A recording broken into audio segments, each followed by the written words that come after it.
floor crossing is not allowed at this stage. মাননীয় speaker, বৃহত্তর নোয়াখালী তথা নোয়াখালী লক্ষ্মীপুর ফেনী অঞ্চল মেঘনা নদীর তীরবর্তী এবং বঙ্গোপসাগরের কোল ঘেঁষা একটি গুরুত্বপূর্ণ উপকূলীয় অঞ্চল। ভৌগোলিক অবস্থান, সমৃদ্ধ ইতিহাস, সাংস্কৃতিক বৈচিত্র্য কারণে এই অঞ্চলে রয়েছে স্বতন্ত্র মর্যাদা ও পরিচিতি।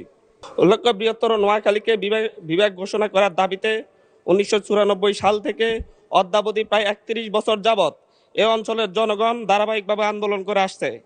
ইতিহাস পর্যালোচনা করলে দেখা যায়, ব্রিটিশ সরকার যখন 1772 সালে মাত্র 18টি জেলা ঘোষণা করে, তখন নোয়াখালী ছিল অন্যতম একটি।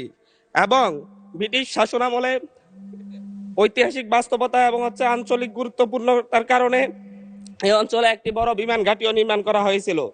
এই অঞ্চলে ভুলুয়া নামক নদীবন্দর ছিল দক্ষিণাঞ্চলের সবচাইতে বড় নদীবন্দর। কিন্তু বর্তমানে এই অঞ্চলের জনগণ সবসময় দেশের গুরুত্বপূর্ণ আন্দোলন সংগ্রামে অগ্রণী ভূমিকা পালন করে।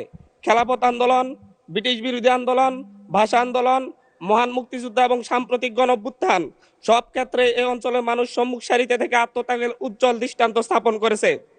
দুঃখজনক হলেও সত্য, রাজনৈতিক নানা কারণে দীর্ঘদিন ধরে এই অঞ্চলটি উন্নয়ন ও প্রশাসনিক দিক থেকে বঞ্চিত হয়ে আসছে।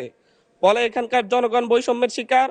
অথচ এই অঞ্চলে বীরশ্রেষ্ঠ রুহুল আমিন, ভাষা শহীদ সালাম, শহীদ সার্জেন্ট জহুরুল হক, প্রখ্যাত চলচ্চিত্রকার নির্মাতা শহীদ জহির রায়হান, বিশিষ্ট বুদ্ধিজীবী শহীদ মুনীর চৌধুরী এবং সাবেক 3 বারের প্রধানমন্ত্রী আপসীন নেত্রী বেগম খালেদা জিয়ার মতো কৃতি সন্তানের জন্ম দিয়েছে এই অঞ্চলটি।